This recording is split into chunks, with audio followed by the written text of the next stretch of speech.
Hello everyone, it's Anna, also known as that Star Wars girl, and today I'm going to be talking about an article that I came across about how Natalie Portman as Padme might be returning in episode 9. So let's take a look at this article that I came across. Alright everyone, well let's see how this new article goes. Now this was one of the first ones that popped up in Star Wars news when I typed it into Google, and the title of this article is Will Natalie Portman Return as Padme in Star Wars 9 by B. Alan Orange. Now, I don't know what their goal is by bringing back all of these original trilogy characters as well as prequel trilogy characters, and I don't know if it's because they can't rely on their own characters to bring people into the movie theaters to watch these movies.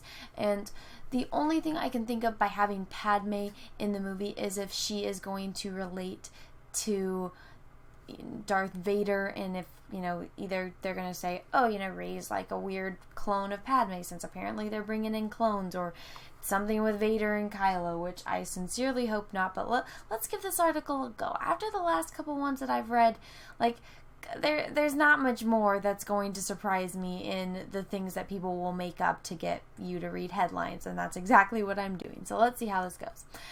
How crowded will Star Wars 9 be? Probably not too much. We're hearing it compared to a clown car or a phone booth in the late 50s. Well, hey, this article is starting off pretty accurate. There are characters returning from the prequel trilogy, the original trilogy, the new trilogy, the animated series, and perhaps even some of the in-canon novels that have been released over the last handful of years. Really, I did not know that there was going to be animated series characters. I know that there was a little myth going around that maybe Ahsoka or Ezra would come back. I'm just pulling for Thrawn because I love the expanded universe and the Thrawn novels. That would be awesome if they actually did that. They probably won't. I remember I was talking in a previous video about how if they brought back the Emperor's Mountain on Wayland, and where he kept all of his like deep dark secrets in his secret cloning facilities, and how that tied into Thrawn and the Hand of Thrawn, how that would be really interesting for a plot, and that would, you know, since Disney decided to take over Star Wars and they decided, oh, here, let's take 40 years worth of expanded universe stuff and let's just throw it away. Yeah, great plan.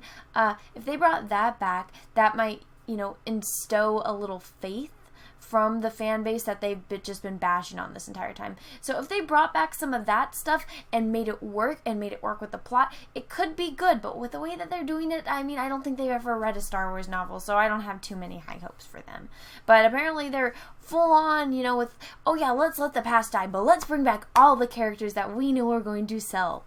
Alright, so let's see.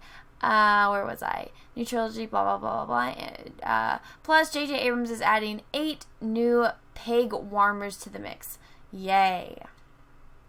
Perhaps there's still room for one more character in there.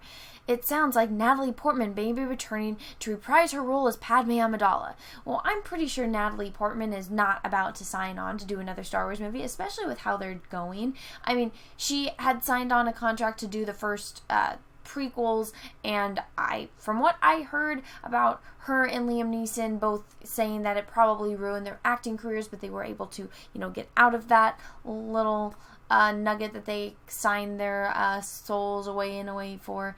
But so I don't think that Natalie Portman is going to return to Star Wars. I mean, she won't even do Marvel movies anymore. And I mean, in those Marvel movies, she gets to make out with Chris Hemsworth, so I don't know what she's really complaining about. But apparently she doesn't want to be involved in pop culture movies, and she wants to be more in serious, dramatic roles, which, I mean, Annihilation wasn't the greatest, but whatever. Natalie Portman's a fantastic actress. Whatever role that she's given, she will always do 110%.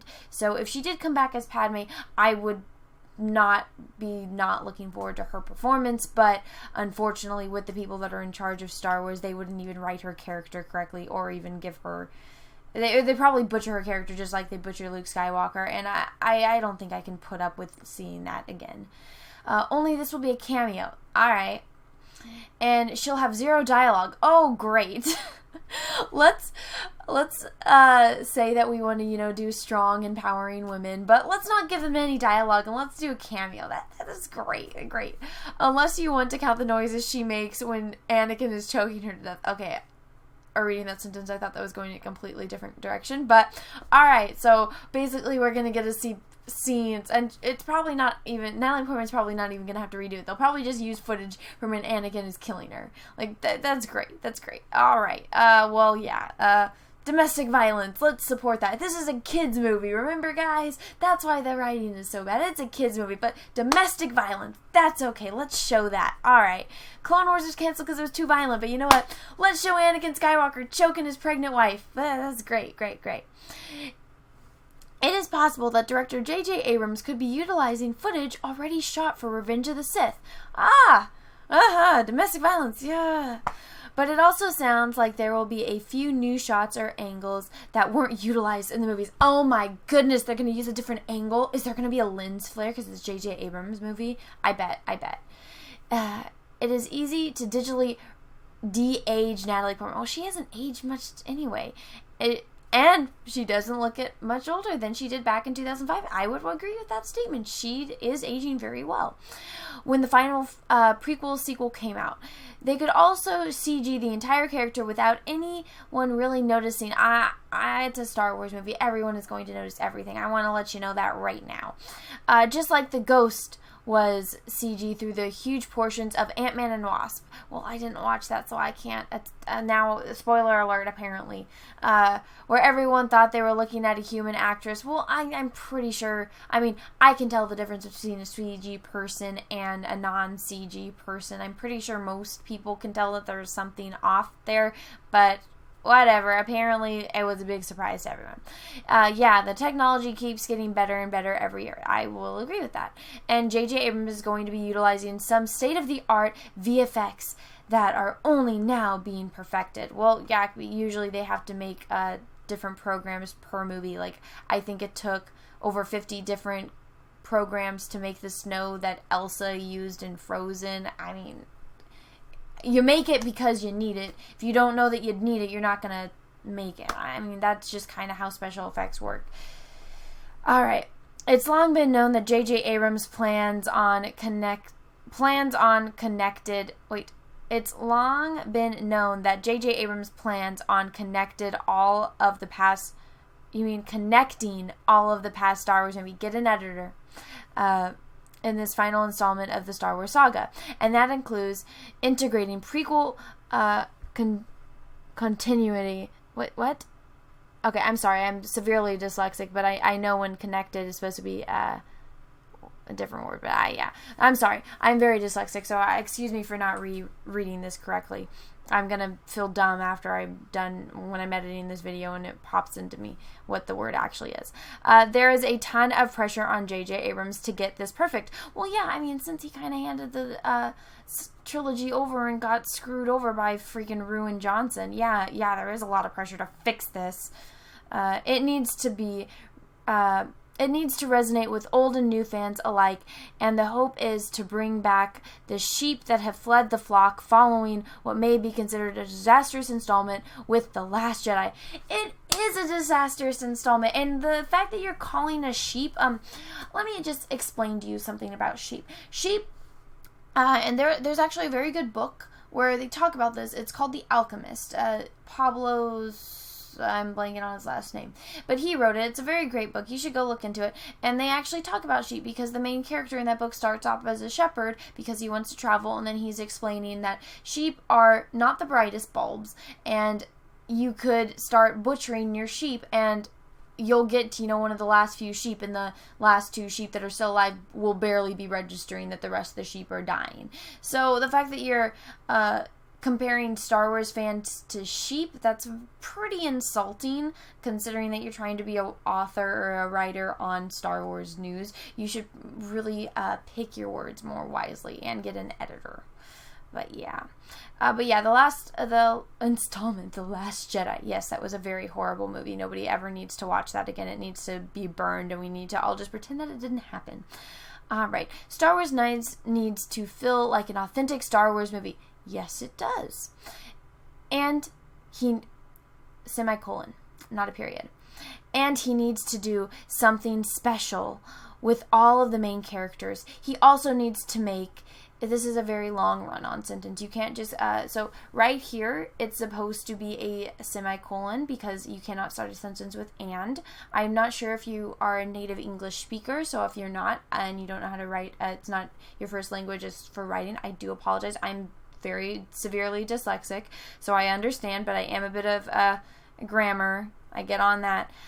So yeah. He also needs to make his 8 new characters useful in a satisfying way, as we'll probably never see them again. Okay, you know what? I feel like if Disney is trying to milk off of Star Wars and get everything that they can out of it, they're not going to end Star Wars with these trilogy. We already know that. They're going to make more movies. So if JJ is introducing 8 new characters, they'll probably be either in animated series or in the TV shows that they're using to branch out. So I don't think that they're not going to be seen again. Although there are some characters that I hope we will never have to see again that are in these new Star Wars movies. But unfortunately, they're making new movies, so we're never going to escape it unless George Lucas comes in and saves everyone. I have no high hopes for any of these new characters. Things are a bit too crowded. Well, considering the fact that it is a ginormous galaxy, it's not too crowded, which is where the idea of a 2-part final falls into play and continues to be a persistent rumor. Well, considering the fact that Disney wants monies, I think that would be a smart move on them to break the movie into 2 parts so that way they can get more monies. Unless this flops like Solo did. Alright. Related, proof Rey's getting a new lightsaber. Well, nobody cares. Nobody cares. There have been a ton of set leaks and storyboards floated through the past few months. Okay, so this is probably just an article written about a storyboard that somebody saw. Little bits and details have surfaced through. No clear plot synopsis has risen at this time, nor do we have a proper title yet. Well, there you go. This is the highlight. Though no clear plot synopsis has risen at this time, nor do we have a proper title yet. Yeah, there's no evidence to support anything in this article. Let me just clear that up right now with that sentence. If we didn't know already, now we know for sure. The latest leak purportedly reveals the scene that includes Kylo Ren and his grandmother, Padme Amidala. It's weird to think she's a grandma.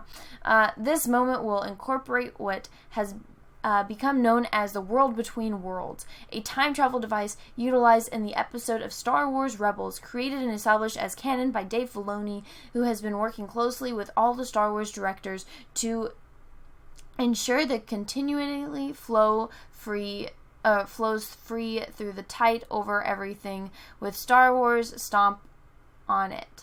Star Wars stamps on it. I am so sorry. I am very severely dyslexic, as I said before. Dave Filoni is a great person. He also knows Star Wars very well. If you watch the Clone Wars, he gets you in the feels, and I did not watch the end of Star Wars Rebels just because when I get to an end of a TV show, it makes me really sad because I feel like these people that have been a part of my life for years are just going to disappear, and it makes me sad. So I know what happens. I just haven't brought myself to watch it, but I do know about the time travel thing.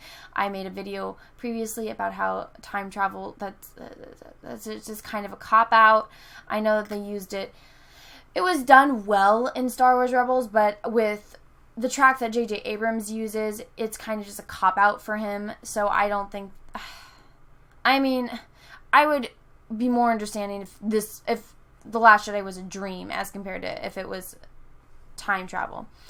In Star Wars 9, it is rumored that Kylo Ren will be seen walking on a metallic bridge. Well, really, I wonder what other kind of bridge there is going to be in a Star Wars movie, considering most of the scenes with Kylo Ren take place on a spaceship in a very dark environment. Oh yeah, kind of like when he killed his father. As though we were walking through space. Oh yeah, like when he killed his father. He comes to a door with an oval shape surrounded by blue lights. Oh, like, Star Wars architecture. Cool. Through the doorway appears a vision from the past. He sees Padme's funeral on Naboo, as seen at the end of The Revenge of the Sith. Oh, that was a sad scene, not even gonna lie. The camera pans across Kylo Ren's face. Ugh, nobody wants to see that. Shock seeps into his cheekbones. He is surprised to see his grandma for the first time. It is being described as the same kind of look a Star Wars YouTuber with toes for thumbs might get when sneaking into the fridge late night to discover that all the Thanksgiving pie is gone. Utter disbelief. Well, that's a very cheap shot at Ethan Van Sciver. For those of you who do not understand this reference, this is a reference to Ethan Van Sciver, who is his channel is Comic Artist Pro Secrets. He is the artist for Cyberfrog. He was also a comic artist for over 25 years. He's insanely hilarious. If you guys want to go check out his channel, he's a member of the High Council, and this just shows that people pay attention to what happens on YouTube if this guy is making jabs at Ethan. But yeah, I'm assuming this is pumpkin pie, so pumpkin pie is gross. Ugh. But no, that I would not compare Kylo Ren seeing Padme to Ethan seeing that there's no pie. I mean, I feel... Alright, that's just a cheap shot. Let's move on from that. The shot cuts to Padme holding the Japper snippet necklace that Anakin made for her. It is clutched in her dead hands. Well, wouldn't she, like...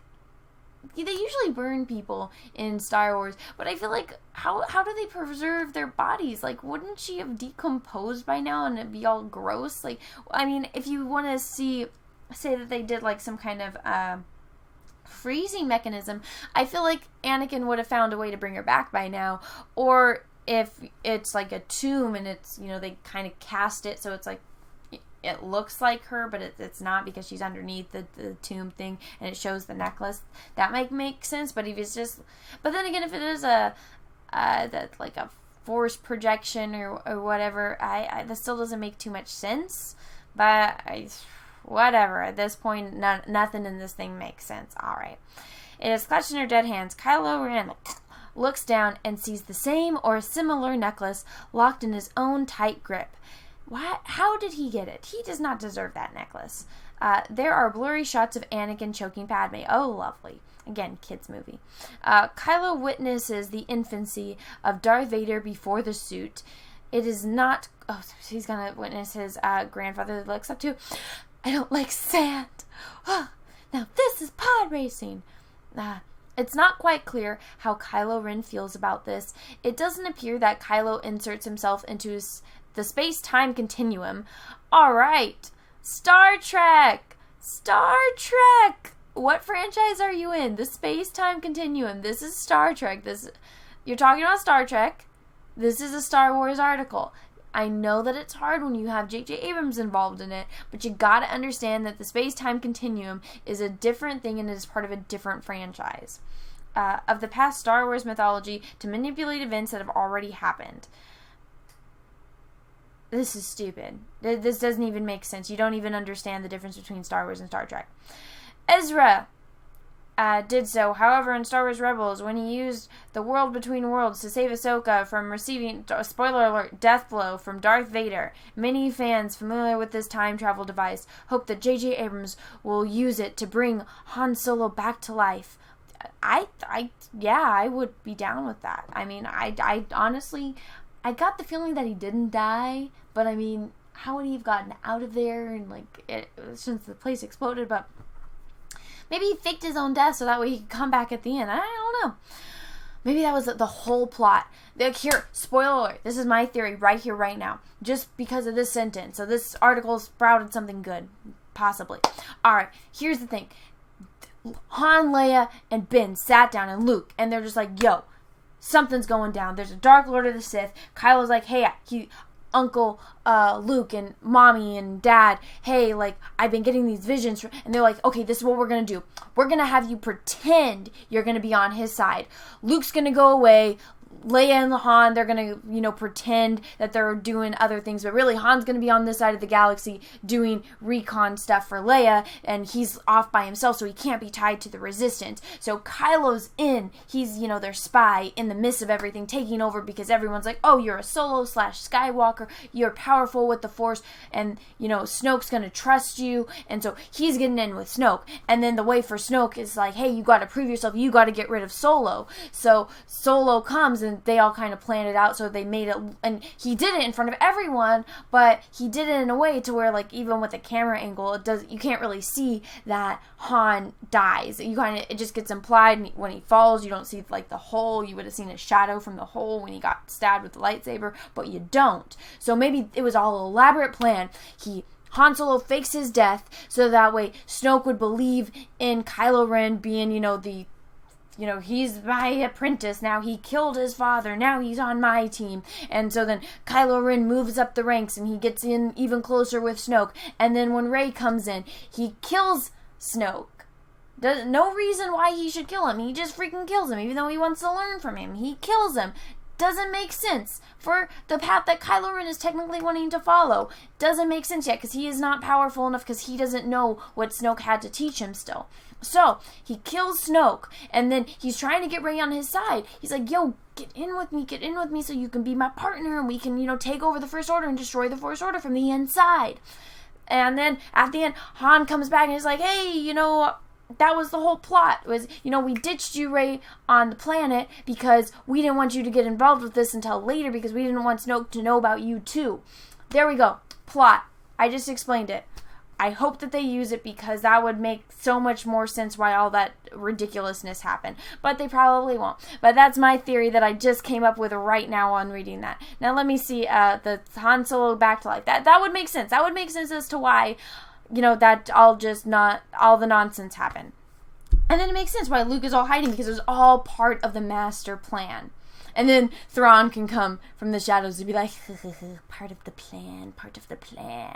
Or maybe they found the hand of Thrawn, and they used all the knowledge from the Outer Rim there. And yeah, or the unknown sections of space. But whatever. Let's continue with this nonsense of an article. Other fans not familiar with the cartoon may be utterly confused by this mechanism and can cause some serious blackbolt. Very true. But if it's JJ, they probably won't be surprised by time travel. Time travel is an interesting concept, and if Kylo Ren were to reach into the world between worlds and save Padme from Darth Vader, just like Ahsoka was saved, it would completely undo everything that we know as the Skywalker myth. This ground that needs to be tread lightly. Well, I don't think he could bring her back. I mean, at that point, and I'm one of those people that I do believe the whole fan theory about how when you see Padme dying, she doesn't look like somebody that's losing the will to live. She looks like somebody that very much wants to be alive, that's hurt, and when she looks at Luke and when she looks at Leia, she wants to be with them, and nobody understands why she's dying. And I 100% believe that the Emperor was stealing her, life force or midichlorians or whatever and using it to, bring Anakin to life. So once I read that fan theory, I was like, okay, that makes sense because I always hated that plot hole with, billion, and Robot Chicken says the best, billions of dollars of technology, but she's using the will to live. Are you freaking kidding me? It doesn't make sense. They would have been able to keep her alive. I mean, you take someone into a hospital nowadays and you say, oh, they're losing the will to live. It's like, let me give you some blood, or let me give you fluids, I don't know, something. They're going to keep you alive. Let's see. I mean, haven't you watched, there was that one show that was on for years. It was the ones about celebrities that have been trying to kill themselves, and the dude that was in Greece tried to kill himself 7 times and it didn't work. It's like, they have very thorough ways of keeping people alive, so I don't understand.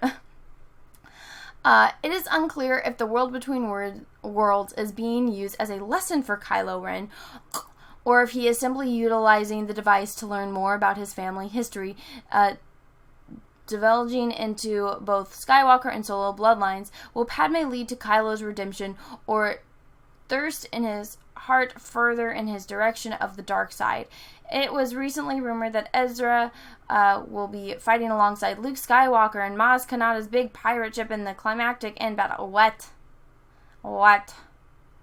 Okay, no, this doesn't even make sense anymore. Apparently Luke died. You don't remember that, except for everyone saying, oh yeah, now Luke's alive. Well, guess what? Apparently Luke is going to hang out with Maz, and Ezra's going to be there. Oh my goodness, are they going to bring back Sabine and Ahsoka? Is that going to happen? I don't know. Apparently it might just happen. But okay. Apparently it's going to be a party. Everyone's going to be there. There's going to be 8 new Star Wars characters that are probably whatever J.J. Abrams wants them to be. They're going to be there. It's going to be a party. maybe there'll be Ewoks, maybe there'll be an Ewok party, maybe somebody's gonna, you know, get almost eaten like Han. Oh my gosh, what if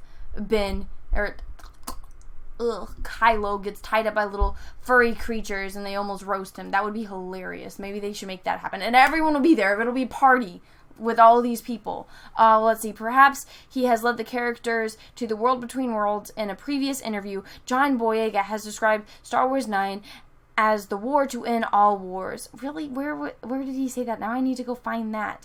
And it sounds like we're ramping up the concept. The latest intel first shows as Duncan Chicken TV. Alright, well, I don't believe anything that was in this article. This is kind of bogus. Doesn't make much sense. Natalie Portman, you are a goddess and we love you. We thank you for everything that you did for Star Wars and for, you know, delivering those very painful lines, but doing it to the best of your ability. You were awesome. It was very sad to see you die right after you delivered 2 babies. That sucked. It also sucked, you know, once you watch the original trilogy and going back and, like, Luke asking Leia, like, hey, Leia, like, do you remember your mom? I have no memory of my mother. And Leia's like, well, I see images. And then it's like, you go back and watch Revenge of the Sith. It's like, well, Luke was alive for like a good minute before Leia was alive. Why does Leia remember Padme? But you know what, plot holes. But I know that had to do with the plan that George had back in the day as compared to when he actually did the prequels. But you know what, Natalie Portman, it would be awesome to see you in Star Wars again, but not under the current direction because they don't know anything about Star Wars. So I'm just going to wrap this article up, and yeah. Alright everyone, well, I hope you enjoyed that. That went on for a little bit longer than I was expecting, but I can't even believe that some people get the okay to publish articles because it just shows the lack of research, the lack of knowledge, the fact that people will literally write about anything. It's like, oh, if somebody slips, I don't know, a sentence or a little speck of an image, people are going to write articles about it and it's going to be all over the Star Wars news. But honestly, I don't think that there's anything to back up any of these stories that we've been seeing. This one, I mean, and you know what's funny is it actually does kind of make sense in a way because JJ will just kind of throw anything. I mean, just look at what he did with Star Trek, and now it's going to happen with Star Wars. And we already saw what happened with basically The Force Awakens. That was just a remake of A New Hope, and now they're kind of just using anything that they can, and any characters that they know will get people into the theaters and will get people to buy toys. And, I mean, when I was a kid and the prequels are coming out, I did buy every single one of the Padme action figures because they were very beautiful figures, and I thought Padme was awesome. So, if they want to sell toys, I mean, I guess you can use Padme, but it just doesn't make too much sense. So I think this article is really reaching. I think that the little jab that they made at Ethan just, like I said, proves that they are paying attention to everything that we are saying here online. So yeah, everyone, have a great rest of your day, and may the Force be with you, because we are going to need it.